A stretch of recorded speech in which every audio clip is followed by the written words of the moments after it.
All right, good morning, everyone. I'm going to start by making a bold claim, which is that there have been 5 key revolutionary developments in the history of storytelling. That's it, just 5, since we first sat around in caves talking to one another. And we are in the extraordinarily privileged position of being here for number 5. We are actually in it. We're at that revolutionary moment, and that is full of opportunities for all of us, and that's why we're all here. But to be perfectly frank, it's full of challenges too, because we all grew up back in era number 4. So we're all having to cope with what era number 5 means. So for the first couple of minutes, I'm just going to run through a brief historical overview. Because I'm a science fiction guy originally, I believe that culture tends to follow the hardware the culture is on. So let's talk about the hardware that storytelling started on. Old blind guys. This is Homer. Used to be, to get a story told, you had to install one of these in either your workspace or your home space, and it would tell a story. I have often been accused of writing a whole bunch of stories that start with a pretty girl saying, "Please, please, I need your help." But if you've read the Iliad, I'm just saying. All right, eventually, we know how technology goes. So after we had the original bard, who eventually would die and be replaced with another bard, we went to serial bards, where you could have multiple bards installed at the same moment to tell a story, in this case, drama. I have, despite coming from America, spelled theater with the R in the right place. So. The idea of having multiple storytellers on stage talking to one another worked incredibly well for more than 1,000 years. But with the advent of the Black Death wiping out 1/3 of the old blind Greek bards available, it became extremely difficult to have one in every house. So we went to scalable bards. The invention of the printing press made it possible for a story to be in every house, or at least in many more houses. And although I tell it for a laugh, we're going to come back to this idea of scalability, the idea that you can make lots of copies of a story and have it around somewhere. Next up, movies, or parallel scalable bards. Movies, of course, have been the most effective cross-media platform ever developed. They use costumes and music and drama and acting, and they put them all together, and that's worked really well. So everyone here is already an expert in a cross-media forum. We're just having to do it again. The revolution that we are currently living through is one that's based on the connected world, the wired world. We all live with our smartphones and our laptops. We talk to one another. We have social media. And it's changed the ways in which we can still tell stories, but that inexorably changes the ways in which we must tell stories.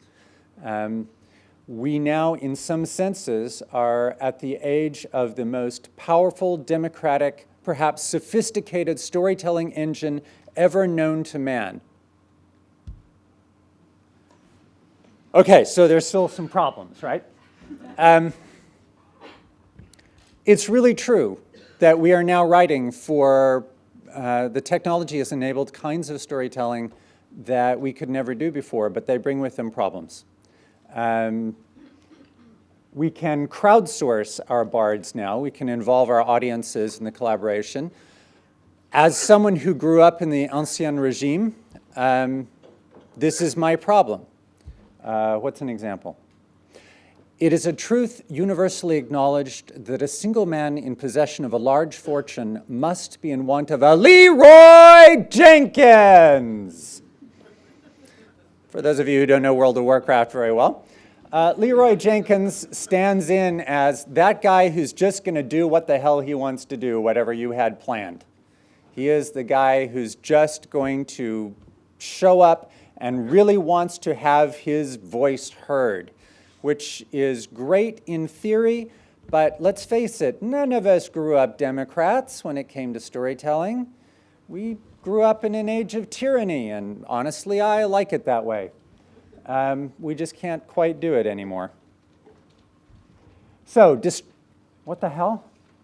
All right, that used to say distraction.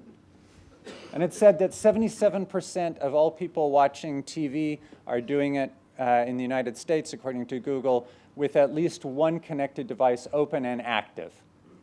So the problem with that is obvious. If you made a movie, you want people to pay attention to your damn movie. You don't want them texting their cousin in Cleveland.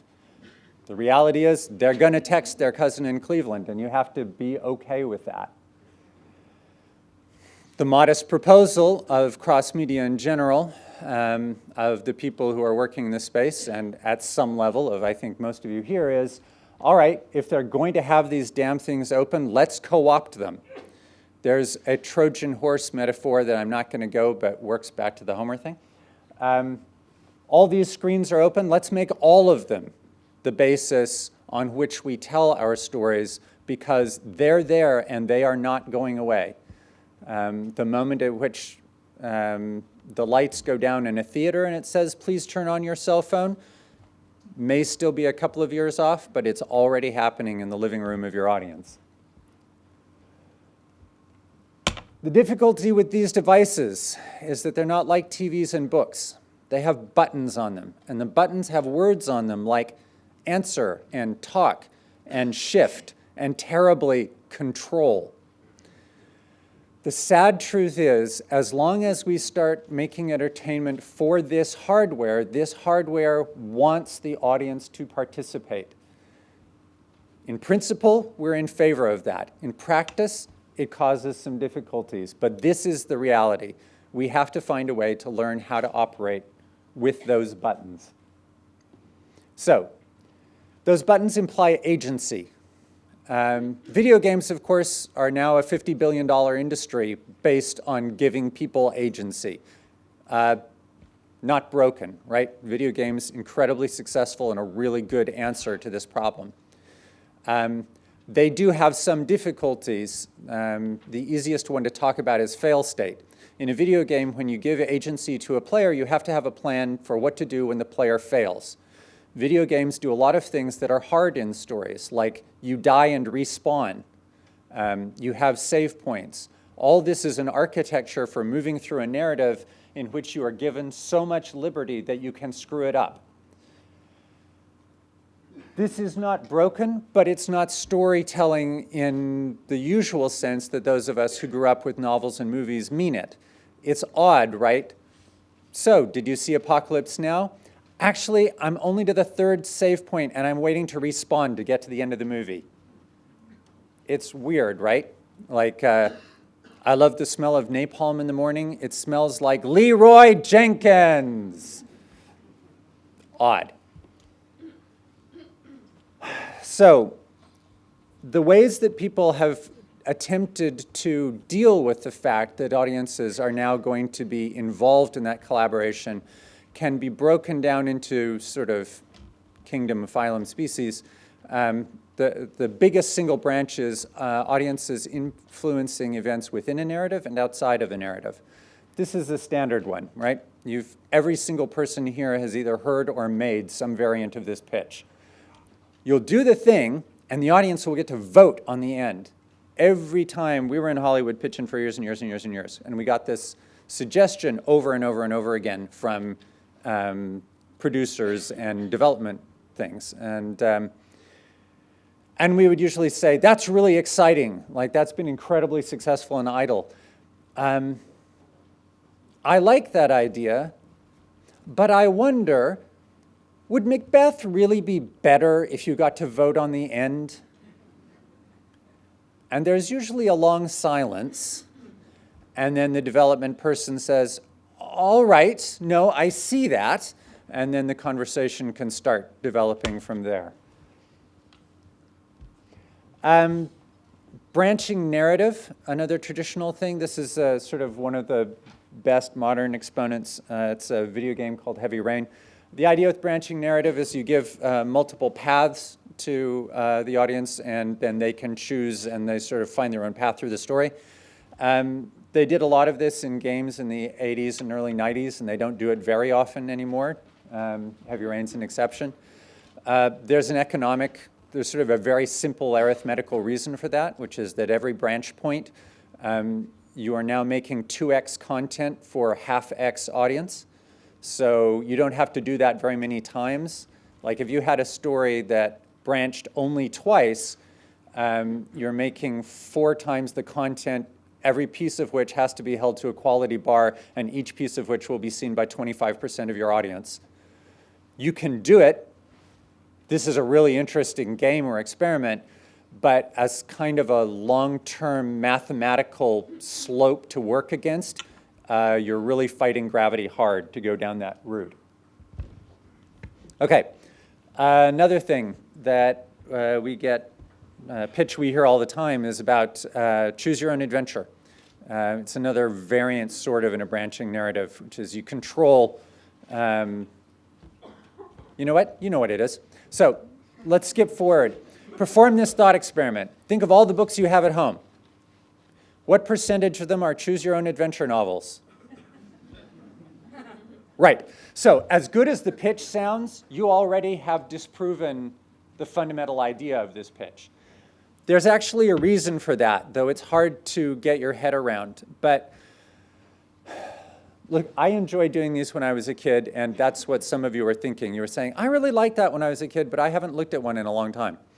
It's not just because of the quality of writing. It's because choose your own adventure novels, in fact, fundamentally attack something profound about the nature of storytelling.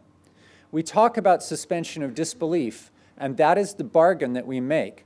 I am going to pretend your imaginary people are real, and the value I get out of this experience is exactly in that engagement.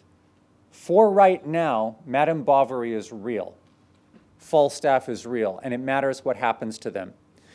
A choose-your-own-adventure novel starts with the proposition that there are no stakes. It's like a book that starts with a sentence, and then it was all a dream, and reminds you of that all the way through. There is a reason we don't have many of these books at home, because they fundamentally undercut what it is we come to fiction for, which might be another way of saying video games are better video games than books are. All right, tell you about the sniper pitch. Because this is a very film literate audience, you can probably see that I've inexplicably stolen a still from Rear Window, but it was what I could think of. This is the pitch that we would walk in and would be super good in Hollywood again, which is we'd say, okay, you're looking at your laptop, and on it, this guy walks into his apartment, and the place has been tossed. It's a wreck, and he panics, and he pulls out his phone, and he punches in a number, and then the cell phone in your pocket rings, and you're talking to that guy, which is what we've been doing for 10 years. That's the tech we've got. And people love that pitch.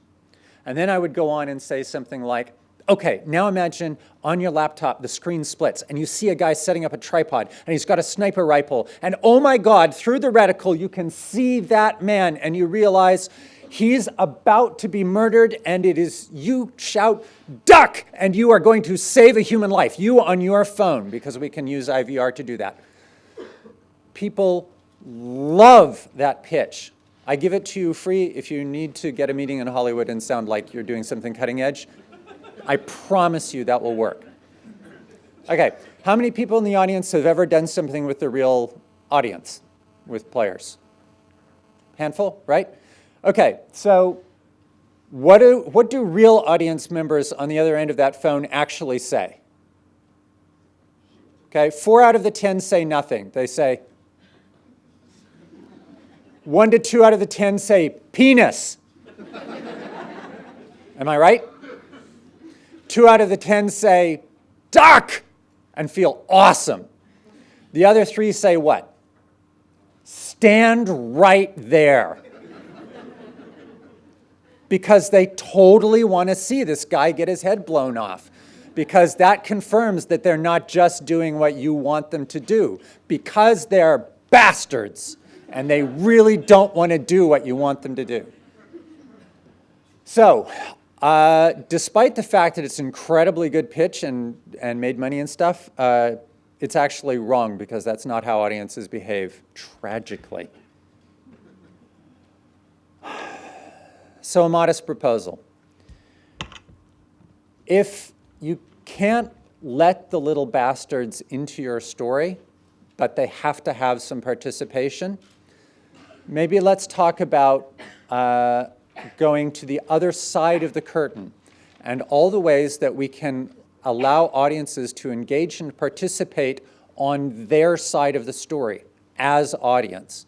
And I'm just going to run through a few examples of things that have worked, don't work, and I can speak with authority, and that you will see nothing this entire presentation that I have not screwed up.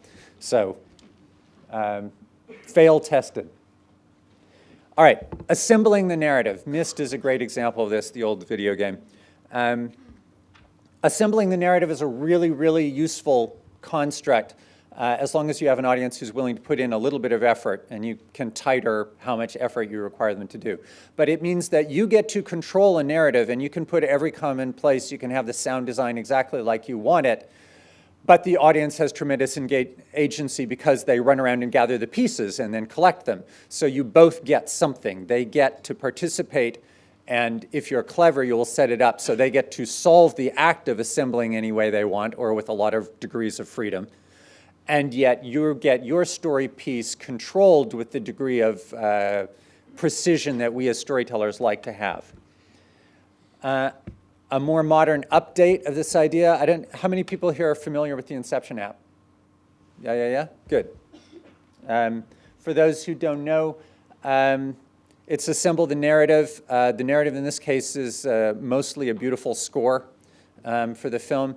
And on the app, which is on your mobile phone, you got to unlock all the pieces of this narrative, a little bit of story and music, by doing various things. So go to a quiet place, and the sensors on the phone would detect that it was quiet and unlock that. Go to a noisy place. Go to a dark place.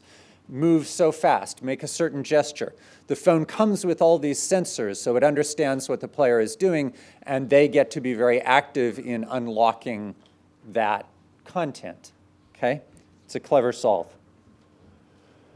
Narrative as Sandbox. Please forgive me, those of you who already are drearily familiar with these terms. Sandbox is a term in gaming that means you set a field of play and then let people do whatever the hell they want in it. The Sims is sort of an extreme example of a sandbox. GTA Grand Theft Auto is a famous sandbox game. There is a mission structure, but really letting people play in the world is a thing. Narrative doesn't lend itself as naturally to that, but there have been several experiments. HBO Voyeur is a rear window sandbox experience. You have this building, and you could choose any one of those apartments to look at. And if you watched over time, you would begin to get the idea of the story that was going on. And if you watched over more time, you would see how the stories in the different places tied into one another. And I knew people who had become completely absorbed and spend hours and hours and hours on HBO Voyeur. But I knew many more people who would look at it and say, wow, cool, I'm going to go watch How I Met Your Mother reruns on TV now. The difficulty with it is you're asking a lot of work. For everyone, when you come in, for instance, if you have things looped and people just enter, that seems, again, it's a pitch that in this industry we use all the time. Come into the story any place you like, you can choose. Okay, how many people here are storytellers for a living? Some, right? How much goddamn effort do you put in making the first page awesome? Because audiences don't stick around if it's not awesome, right? We kill ourselves making sure the first 60 seconds of an experience are precision crafted to be as alluring as possible. It's really hard to do that if you let them come in at minute 17. People who like to put in work can enjoy this sort of thing. It's hard if there's not a story that they already know they're going to love, right? When we build a giant campaign for something like The Dark Knight or Halo, there's a giant body of people who are already invested in that franchise who are willing to put in the work. But without that previous investment, it's hard to get them to do that work. An alternate on the Sandbox that addresses that, there's a play going on in New York right now, which I'm sure, again, this audience knows about, called Sleep No More. It's 1920s retelling of Macbeth, and it happens in a sort of warehousey, tenement-y structure, and scenes from the play are going on all the time, and you wander around from room to room and come into whatever part you come into. People who have done it, and I have not because I live on the other side of the country, but everyone I know who's been loved it. It's a really interesting solve for the problem of the IP because, of course, it works because we know Macbeth. Maybe we don't know it line for line, but we know that we walk in on a woman washing her hands and we think, oh yeah, I know that bit. So we're signposted through this otherwise bewildering experience. And it's a nice combination of familiarity and unfamiliarity. Once again, if you tried to do this with a story that nobody knew, hard, because you've given up so many of the tools that storytellers use to get audiences to care, like controlling where they enter. It's hard. It's hard when you're letting audiences in, because now we're back to life's but a walking shadow, a foolish player who struts and frets his hour upon the stage and then is heard no more. It's a tale told by, you know where this is going, right? Leroy Jenkins! Just not working. Audience as actor. Again, this is a room that will have tried to take this lollipop. For those of you who haven't, it's a Facebook scrub experience. There's a demented madman who's getting ready to kill someone, and he gets himself worked all lathered up with the excitement of doing that, and he climbs into his car with his gun and his bazooka and his razor coming to kill some guy, and he tapes up that guy's picture to his dashboard, and that guy is you. That's totally fun. It really works. The production value is not everything, but they shot it in a weekend. I don't know how many times it's going to work, but it's fun. It's a tool that's out there. We've built a thing using Facebook scrubs. The other one that most people in this room will know is the Arcade Fire video that was on Google, demoing Chrome, where you run to your own house where you grew up as a kid. There's stuff to be done there. It's a space worth exploring. A friend of mine for South by Southwest reenacted the attack on the Death Star on Twitter. So you can assign your audience roles in a story that they know. In this case, he'd say, okay, I need you to be Red 3, and he would tweet. And then as you can see, people joined in and said, what the hell is an aluminum falcon? It took about 3 hours to do. It rolled across about 24 hours, got to number 2 trending on Twitter during that time. It was a lot of fun. It also works because everybody knows the story already, which is helpful. But it's another space to explore, and there's a related idea. Oh, sorry, I'm one thing ahead of myself. Okay, alternate reality games and various forms of role-playing. This is my background, as you know. You're guiding, basically you do all those other 12 things. You're guiding people through an adventure, but because you're guiding people through an adventure, you have to be a little responsive in real time and respond to what the audience does. And now we've lost scalability and replayability because we're back to evanescent drama rather than a movie or a book or a thing that someone can do whenever they want. But it's an interesting space, and people are doing mixed spaces. Peter's in the audience here, who's part of The Spiral, which is one part ARG, one part hard TV show where everything is tightly controlled, so you get sort of bits of both, and it's a really interesting space to explore. I think there's something to be done with this behavior, the tweeting the Oscars behavior. People really they embrace their role as audience and enjoy. It's not an accident that one of the first big sites on the internet was called Salon. The Salon, the chattery, the punditocracy in which I think in the future it turns out it's not that everyone's going to be famous for 15 minutes, it's that they're going to be a pundit for 15 minutes, but they get to do it a lot, and I think there's a really interesting thing here that someone is going to use for exploring a fiction. I'm going to talk very briefly about one project we're working on right now, simply because I think it's relevant to the talk. It's a project called The Gamblers, and this is how it works. There's a short video piece, and it sets up an interaction of high human drama. Random example, a wife is in bed with her lover, the angry husband is charging up the stairs with a gun. All right? So everything that's going to happen is going to happen in the next 2 to 3 minutes. On your screen, that's what you see. On your phone, there are these two guys, and basically they're betting on the outcome. One of them saying, I think the wife is never walking out of here alive. And the other guy says, are you kidding me? I just discovered that the lover is a Navy SEAL. He's going to totally wipe out the husband. And then the story plays out, and they bet on the outcome. And you know where this is going. You, the audience, also gets to bet on the outcome. There's a reason I think that this is a really interesting mechanic and was worth us actually spending money to try building, which is that betting is a tremendously interesting mechanic because it's a highly participatory thing for an audience to do. It focuses them on the story instead of distracting them from the story, and yet they do not feel pissed off if it turns out that they do not have control over the story.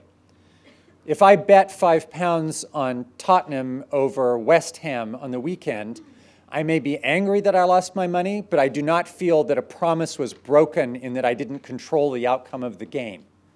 Does that make sense? So at a deeper level, I also think that this is what audiences actually do. This is what we do. This is what I do. Oh my God, who's going to get on the plane to Lisbon? Rick and Ilza, Victor and Ilza, Victor and Rick? Didn't see it coming, but it would be awesome. When we read a story, when we see a movie, we're wondering what's going to happen next. That's what the fundamental act of being an audience is. The idea of making that act explicit and participatory, of letting the audience get to click buttons to respond to the act of being an audience. There's some idea in there about Rock Band for stories, some way of making tangible what it means to listen to a story that I think is interesting, and we're exploring in a couple of more varieties, because we're always looking for mechanics that don't take you out of the story, but rather focus you on it. The brief argument I've been making is that there's been a long-term pattern through history whereby the hardware by which we tell stories eventually changes the kinds of stories we tell, and ultimately, in this case, the audience we tell them to, right? It used to be real expensive to buy a bard. You had to keep him in cloaks and stew. He would bang into things, being blind. There was medicine for that. Only a very few people could do that at a professional level.